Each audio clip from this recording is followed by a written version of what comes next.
राजधानी देहरादून के सचिवालय में मुख्यमंत्री पुष्कर सिंह धामी ने स्मार्ट सिटी की समीक्षा बैठक की। इस दौरान मुख्यमंत्री पुष्कर सिंह धामी ने कहा कि स्मार्ट सिटी एक महत्वपूर्ण प्रोजेक्ट है जिस पर कार्य किया जा रहा है। सीएम ने कहा कि स्मार्ट सिटी के कार्यों को लेकर कई बार स्थानीय लोगों की भी शिकायत रही, जिस पर आज उन्होंने खुद संज्ञान लिया। आज बैठक के माध्यम से निर्माण कार्य की समीक्षा की गई। साथ ही सीएम ने कहा कि जो कार्य प्रस्तावित है उनको जल्द पूरा करने के लिए अधिकारियों को निर्देशित किया गया है। स्मार्ट सिटी हमारा बहुत महत्वपूर्ण प्रोजेक्ट है और पिछले कुछ समय से लगातार ये बात उठती रही है कि तमाम जो काम समय पर होने चाहिए थे नहीं हुए हैं। इसलिए आज मैंने स्वयं इसकी बैठक ली है और सभी हमारे यहाँ के जनप्रतिनिधि भी थे, विधायकगण भी थे, सारे अधिकारी भी थे। हम लोगों ने एक प्लान बनाया कि तय समय सीमा पर गुणवत्तापूर्वक काम हो और सभी काम जो प्रस्तावित हैं उन कामों को ठीक प्रकार से करना है और भविष्य में एक बड़ा मंथन और करेंगे कि देहरादून शहर को और हम कैसे और अच्छा बना सकते हैं, कौन से नए प्लान कर सकते हैं, कौन सा मास्टर प्लान बना सकते हैं और स्मार्ट सिटी में हम क्या जोड़ सकते हैं। इगास की तैयारियां तेज हो गई है। भाजपा इस पर्व को धूमधाम से मनाने की योजना बना रहा है। बीजेपी के प्रदेश अध्यक्ष महेंद्र भट्ट ने कहा है कि इगास पर्व को प्रदेश सरकार धूमधाम से मनाएगी। इसके लिए सभी विधायकों, सांसदों से आग्रह किया गया है कि वह अपने गांव जाकर इस पारंपरिक पर्व को मनाएं। साथ ही उन्होंने लोगों से आग्रह किया है कि इस पर्व को सब मिलजुल कर मनाएं, जिससे यह परंपरा भी बचेगी और पलायन भी रुकेगा।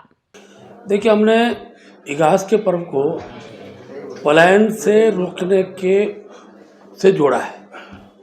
उसी उद्देश्य को लेकर, क्योंकि हमारा परंपरागत पर्व है, यहाँ इगास है, कुमाऊं में बूढ़ी दिवाली के नाम से हम इसको मनाते हैं। और कल हमने आह्वान किया अपने सभी सांसदों से, विधायकों से और प्रवासी बंधुओं से कि सब लोग अपने गांव में जाकर इगास का त्यौहार मनाएं, गांव के साथ मिलजुल कर मनाएं और जिससे मैसेज आए कि हमारी जो परंपराएं हैं वो परंपराएं आज भी उत्तराखंड के दूर क्षेत्रों में विद्यमान है।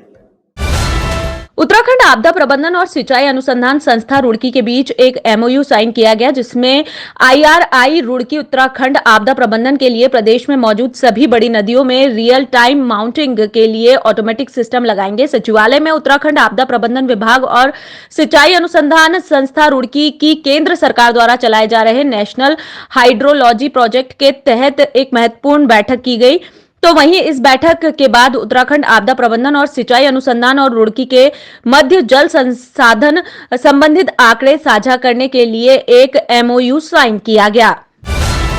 आरएसएस को लेकर कांग्रेस के बयान के बाद जुबानी जंग तेज हो गई है। जहां कांग्रेस ने आरएसएस को अंग्रेजों का मुखबिर बताया, तो वहीं भाजपा कांग्रेस को अंग्रेजों ने स्थापना की बात कर रही है। भाजपा विधायक महंत दिलीप रावत ने कहा कि कांग्रेस की आधारशिला ही अंग्रेजों ने रखी है, उन्हें क्या पता कि आरएसएस क्या है। जब किसी के व्यक्ति के पास सीमित ज्ञान होता है तो वो इसी प्रकार के बयान देते हैं। वो आरएसएस को जानते ही नहीं है और आरएसएस को जानेंगे, मैं समझता हूँ आज़ादी से पहले भी और आज तक आरएसएस जिस तरह से समाज के बीच में और जिस तरह से भारतीय संस्कृति के पोषक के रूप में काम कर रही है, उसको वो कभी जान नहीं पाएंगे, क्योंकि कांग्रेस तो ऐसी पार्टी है जिसकी आधारशिला ही एओ ह्यूम जैसे अंग्रेज ने रखी है। तो जिनकी आधारशिला ही अंग्रेज के द्वारा रखी गई हो, वो इन भावना को कहाँ समझ सकते हैं।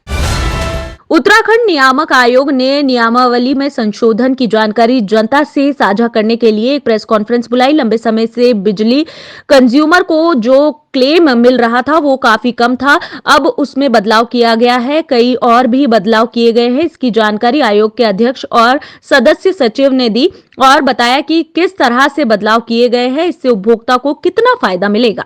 शिकायत ये थी कि साहब आज की डेट में चूंकि इक्विपमेंट बहुत ज़्यादा महंगे हुए होते जा रहे हैं, तो उसको बढ़ा के भी 3000 से 5000 तक किया गया है, जिस हिसाब से वो इक्विपमेंट डैमेज हुआ है। तीसरा, बहुत से सर्विस सेक्टर ऐसे थे जिन सेक्टरों में हम लोगों ने अभी, जैसे कंज्यूमर बिल वाले सेक्टर थे, जैसे कि आपका अगर पीडी हो गई उसके बाद ही बिल आ रहा है, आपका डिस्कनेक्शन हो गया उसके बाद भी आपका बिल आ रहा है, तो उन सब पे भी उपभोक्ता को तब कंसेशन में प्रोविजन दिया गया है। क्योंकि आज की डेट में जो हमारा पहले पर्पस था कि पहले जो हम बात करते थे ना अवेलेबिलिटी, एक्सेसिबिलिटी एंड अफोर्डेबिलिटी की, अब हम क्वालिटी एंड रिलायबिलिटी इस पर ज़्यादा फोकस है। तो क्वालिटी रिलायबिलिटी तभी आएगी जब आप 24 आवर सप्लाई